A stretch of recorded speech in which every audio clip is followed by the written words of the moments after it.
नमस्कार, जय हिंद। मैं हूं आपका दोस्त पुखराज पंचारिया। उम्मीद करता हूं आप सभी लोग स्वस्थ होंगे। इजराइल और फ़िलिस्तीन एक बार फिर से आमने सामने, और ऐसा पहली बार नहीं हुआ कि दोनों देश एक दूसरे के आमने सामने आए। और ऐसा क्यों होता है कि दोनों देश हर बार एक दूसरे से आमने सामने हो जाते हैं? आइए इसको जानने के लिए हम थोड़ा सा पीछे चलते हैं। 1947 सुन के थोड़ा गर्व होता है ना? हाँ, और थोड़ा दुख भी।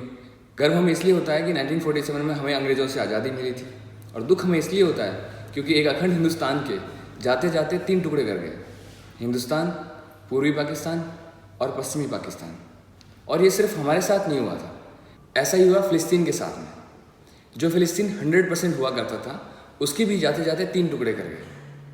29 नवंबर 1947 यूएन में एक रेजोल्यूशन पास होता है और फ़िलिस्तीन को आज़ादी के साथ में उसके 3 टुकड़े कर दिए जाते हैं। 48% हिस्सा इजराइल को दे दिया जाता है, जो वहाँ पे यहूदी हैं उनके लिए, और 44% हिस्सा फ़िलिस्तीन को दे दिया जाता है। और जो आप मैप में ये वाइट कलर का छोटा सा देख रहे हैं, 8% हिस्सा ये यूएन अपने पास रख लेता है। और ये अपने पास क्यों रखता है? ये जेरूसलम वाला हिस्सा है। जेरूसलम बहुत पवित्र शहर माना जाता है। 3 धर्मों के सबसे पवित्र जगहों में से एक यहाँ है। ईसाइयों का मानना है कि उनके भगवान यीशु को यहीं पर सूली पर लटकाया गया था, तो उनके लिए भी एक पवित्र जगह है। इस्लाम की 3 पवित्र जगह मक्का, मदीना और अल-अक्सा वो यहीं पर स्थित है। और यहूदियों की सबसे पवित्र जगह, जिसको ये वेस्टर्न वॉल बोलते हैं, जहाँ पर ये आके माथा टेकते हैं, वो भी यहीं पर स्थित है। तो ये ब्रिटिश जाते जाते इंडिया, और जो इंडिया के साथ करते हैं वही सेम फ़िलिस्तीन और इजराइल के साथ कर देते हैं। और उसके बाद में जस्ट उसको आज़ादी मिलने के बाद और टुकड़े होने के बाद इजराइल कंटिन्यूसली युद्ध झेलता रहता है। 1967 की बात है। 1967 में वॉर में इजराइल जो फ़िलिस्तीन हिस्सा है, जो आप ये देख रहे हैं गाज़ा पट्टी के आसपास जो ऊपर का हिस्सा है, ये पूरा इजराइल कब्जा कर लेता है युद्ध के दौरान। और 1988 में एक रेजोल्यूशन पास होता है, हिस्टोरिक कॉम्प्रोमाइज़ फॉर पीस। उसके तहत जो इजराइल कब्जा किया हुआ होता है और जो अभी का इस मैप में सिचुएशन देख रहे हैं, उसी को बॉर्डर मान लिया जाता है और वो फिक्स कर दिया जाता है। तो आइए चलते हैं अभी के करंट इशू पे। आखिर ये अब क्यों स्टार्ट हुआ? कहा जाता है कि ये स्टार्ट हुआ शेख जरह से। शेख जरह जेरूसलम का ईस्ट हिस्सा है, जहाँ पर इजरायली सुप्रीम कोर्ट का अभी एक ऑर्डर आया कि वहाँ पर कुछ फैमिलीज रहती है, उसको इवैक्यूएट किया जाए, अदरवाइज हम निकाल दिया जाए। फ़िलिस्तीनियों का कहना है कि पिछले 150 सालों से हम यहाँ पर रह रहे हैं, अब हमें क्यों निकाला जा रहा है? ये जो फ़िलिस्तीन है वो हमारा है, इजराइल ने वहाँ पर अभी ऑक्यूपाई कर लिया है, बट अब हमें क्यों निकाला जा रहा है हमारे देश से? और इजरायली लोगों का कहना है कि ये जो जगह है शेख जरह वाली, ये हमने 150 साल पहले अरबों से पैसे देके परचेज की थी, वो भी बहुत बड़ी रकम से।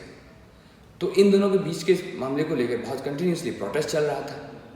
उसी बीच 22 अप्रैल को इजराइल के राइट विंग ग्रुप का, जिसका नाम है लहावा, वो एक प्रोटेस्ट निकालता है with chanting of death to Arab. इस ऑर्डर के खिलाफ कंटिन्यूसली प्रोटेस्ट चलते रहते हैं इजराइल और फ़िलिस्तीन के बीच में। 7 मई की बात है, 70,000 से ज़्यादा फ़िलिस्तीन अल-अक्सा मस्जिद में फाइनल फ्राइडे की नमाज के लिए इकट्ठा होते हैं, और शाम की प्रेयर के बाद वो पत्थर बरसाना स्टार्ट कर देते हैं वहाँ पर जो भी इजरायली पुलिस डिप्लॉय की गई थी उनके ऊपर। और वो प्रोटेस्ट बहुत ज़्यादा वायलेंस हो जाता है। पुलिस और फ़िलिस्तीनियों के बीच में आपस में बहुत सारे झगड़ा स्टार्ट हो जाता है, जिसमें उसको सबको कंट्रोल करने के लिए इजराइल पुलिस है जो रबड़ बुलेट्स का इस्तेमाल करती है और बहुत मुश्किल से उसको कंट्रोल करती है, और उसमें बहुत सारे फ़िलिस्तीन जो है घायल हो जाते हैं। 8 मई की बात है। 8 मई को बहुत सारे जो मुस्लिम हैं वो इकट्ठा होते हैं अल-अक्सा मस्जिद में, क्योंकि उनकी सबसे पवित्र रात होती है लैलात अल क़द्र, और वो वहाँ पे प्रोटेस्ट करते हैं, विद नारे देते हैं strike Tel Aviv, we will redeem Al-Aqsa.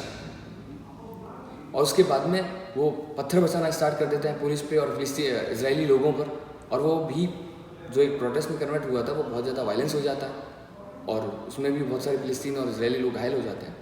10 मई की बात है। इजरायली पुलिस घुसती है फुल सिक्योरिटी के साथ में अल-अक्सा मस्जिद में, क्योंकि वहाँ पर जो उस टाइम फ़िलिस्तीन लोग हैं वहाँ पर नमाज़ करने के लिए आए होते हैं।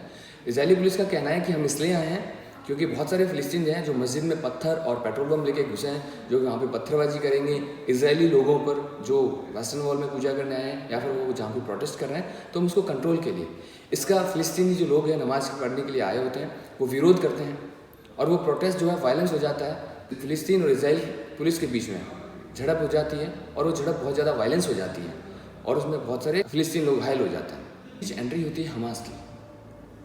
हमास जो इस मैप में देख रहे हैं गाज़ा पट्टी वाला एरिया जो है, वहाँ पर हमास का कंट्रोल है पूरा।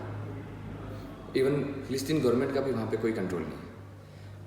होता ही है, इजराइल का कहना है कि हमास एक आतंकवादी संगठन है, और बहुत सारे और भी कंट्रीज़ हैं जिनका कहना है कि हमास एक आतंकवादी संगठन है, और कुछ देश ऐसे भी हैं जो हमास को कम्प्लीटली आतंकवादी संगठन नहीं मानती हैं, और चाइना और कुछ देश हैं जो उनका मानना है कि हमास का जो मिलिटेंट ग्रुप है सिर्फ वही जो है वो आतंकवादी संगठन है, बाकी के वो एक पॉलिटिकल पार्टी है।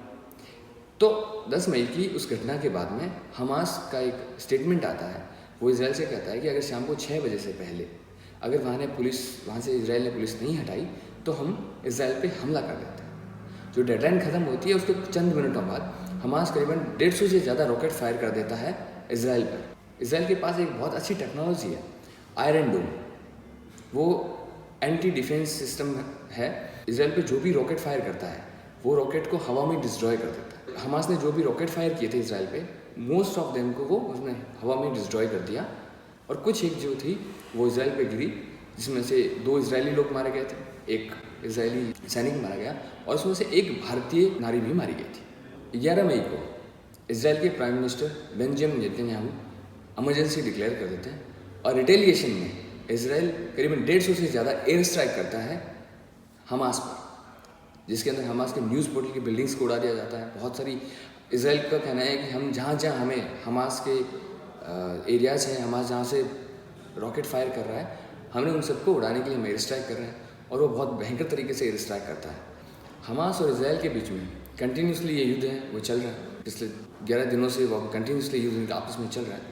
13 मई को इजराइल जो डिफेंस है वो डिप्लॉय कर दी जाती है बॉर्डर पे, जो भी इनकी थल सेना है, आर्टिलरी फायर स्टार्ट कर देते हैं। अगर कैजुअलिटी की बात करें तो अभी तक जो वहाँ के फिलिस्तीन सिविलियंस हैं वो भी मारे जाते हैं।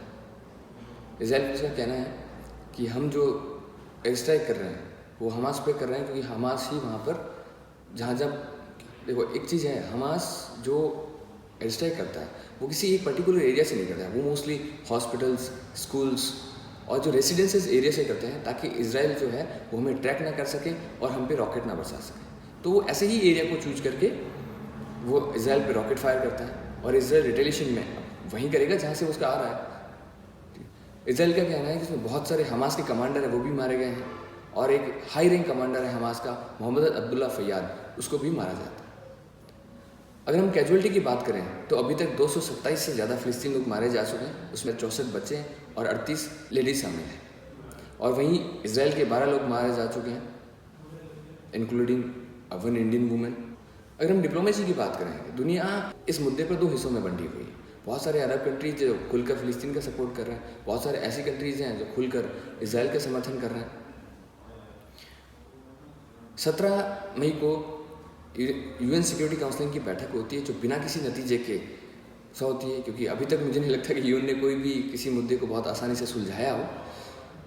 और इसमें भारत का स्टैंड बिल्कुल न्यूट्रल सा है। भारत ने दोनों देशों को एक मध्यस्थ के बीच में आके युद्ध को समाप्त करने का दिया है कि शांति से ही सब कुछ सॉल्व हो सकता है। हमास ने इजराइल पे जो रॉकेट फायर किए थे, भारत ने उसकी भी निंदा की कि जो भी वो रॉकेट फायर कर रहा है वो बहुत गलत है, और भारत ने इजराइल जो कंटिन्यूसली एयर स्ट्राइक कर रहा है और वहाँ पर जो सिविलियंस मारे जा रहे हैं उसका भी भारत विरोध कर रहा है। भारत का कुल मिला के यही कहना है कि एक मध्यस्थता के बीच में दोनों में शांति वार्ता हो और युद्ध विराम मिल जाए।